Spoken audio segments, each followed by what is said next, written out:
Dan saudara, seperti apa situasi arus balik pagi ini di sejumlah titik? Kita langsung bergabung bersama reporter Rizka Dior, Ramaditya Domas, dan Glenn Joshua di gerbang tol Cikampek, Pasar Mundu, Cirebon, Jawa Barat, serta jalur arteri Semarang, Jawa Tengah. Kita ke Rizka terlebih dahulu. Rizka, bagaimana situasi gerbang tol Cikampek pagi ini, Rizka?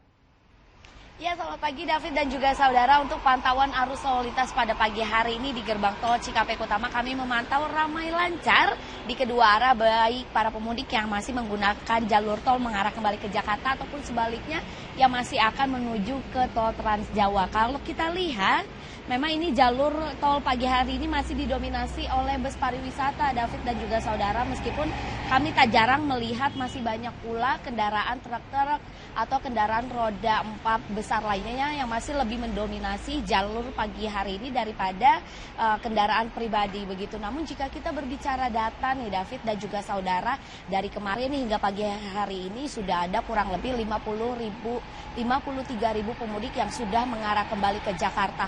Padahal kalau kita lihat ini dibandingkan dengan 3 hari terakhir di waktu yang sama, ini jumlah pemudiknya terus menurun. Tapi kalau kita mendengar kembali perkataan Menko PMK kemarin malam, Muhadjir Effendi sempat mengatakan bahwa secara keseluruhan ini 70% pemudik sudah mengarah kembali ke Jakarta. Artinya memang masih sisa 30% saja pemudik yang mendominasi di wilayah Pulau Jawa ataupun di Jawa Tengah ataupun di Jawa Timur. Nah, kalau kita ini memang sepertinya hari ini masih akan menjadi puncak arus balik Lebaran 2023, David dan juga saudara. Karena kalau kita mengingat perkataan pemerintah juga, puncak arus balik ini masih akan terjadi di tanggal 30 April hingga 1 Mei mendatang, di mana sebenarnya ini tanggal 1 Mei juga ternyata masih tanggal merah Hari Buruh. Sehingga ini kami pastikan nantinya di puncak tersebut pemudik masih akan mendominasi jalur tol. Nah, informasi terakhir nih buat David dan juga pemirsa yang masih akan menggunakan jalur tol pada pagi hari ini, untuk potongan diskon tarif tol 20% akan berakhir pada pukul 06.00 waktu Indonesia Barat.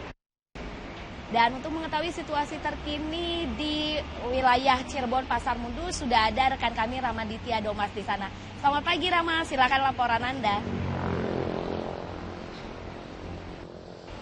Ya, Rizka, saat ini kami pantau di kawasan arteri Pantura Cirebon, tepatnya di titik kami melaporkan, yaitu di Pasar Mundu, Kabupaten Cirebon. Untuk kawasan arteri Pantura Cirebon dari arah Jawa Tengah menuju ke Jakarta ini masih lengang.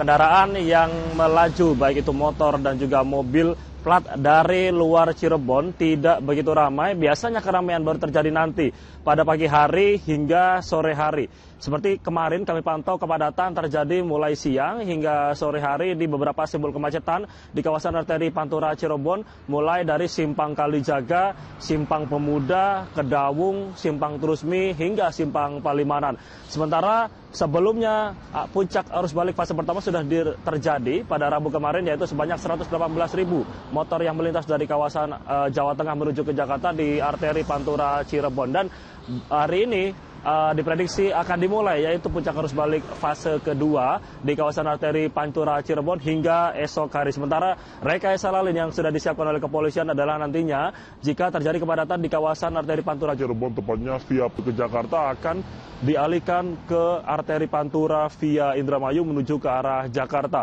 Sementara itu di sisi lain, sejauh ini total data yang kami dapatkan dari Dinas Perhubungan Kota Cirebon sudah ada 380.000 motor yang melintas dari Jawa Tengah menuju ke Jakarta melalui arteri Pantura Cirebon. Artinya angka ini akan bisa terus meningkat hingga nanti pada tanggal 30 April 2023. Dan sejauh ini kepolisian juga terus mengisi titik-titik pos pengamanan hingga nanti pada akhir masa persiapan arus balik pada 30 April dan 1 Mei 2023. Sementara untuk mengetahui bagaimana kondisi terkini di kawasan gerbang tol Kali Kangkung sudah ada rekan kami Glenn Joshua di sana. Glenn, silakan dengan laporannya.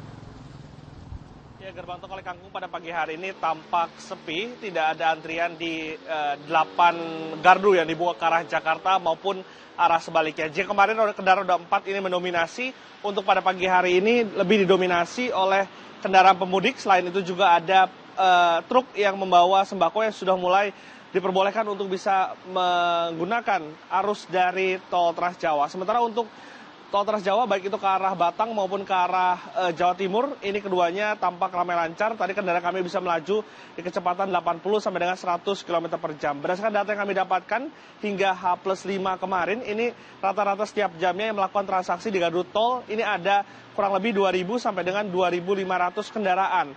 Memang lebih rendah dari jam-jam padat. Untuk itu juga kemarin Korlantas Polri akhirnya mencabut one way sistem yang diberlakukan dari Semarang menuju ke arah Jakarta. Jika nantinya jumlah kendaraan ini rata-rata setiap jamnya naik di atas 3.000 kendaraan, maka Korlantas ini akan memberlakukan one way kembali di ruas tol Trans Jawa. Sementara untuk kepadatan hari ini diwaspadai ataupun diantisipasi di sejumlah titik lokasi wisata dan juga oleh-oleh. Pihak dari Ditlantas Polda Jawa Tengah juga menyiapkan sejumlah rekayasa jika nantinya ada kepadatan di tengah kota. Hingga H+5 kemarin, ini diperkirakan ada kurang lebih 30% pemudik yang akan melakukan perjalanan balik di akhir pekan ini. Sehingga puncak arus balik diprediksi akan terjadi untuk Semarang esok hari Minggu dan juga hari Senin. Sejumlah rekayasa seperti one way dan juga hari ini masih diberlakukan diskon tarif tol sebesar 30% kepada pemudik untuk bisa kembali ke Jakarta. Sementara demikian dari Semarang, kembali ke David di Jakarta. Iya, terima kasih teman-teman. Glenn di Semarang, kemudian ada Rama di Cirebon, dan Rizka di Cikampek. Selamat bertugas teman-teman.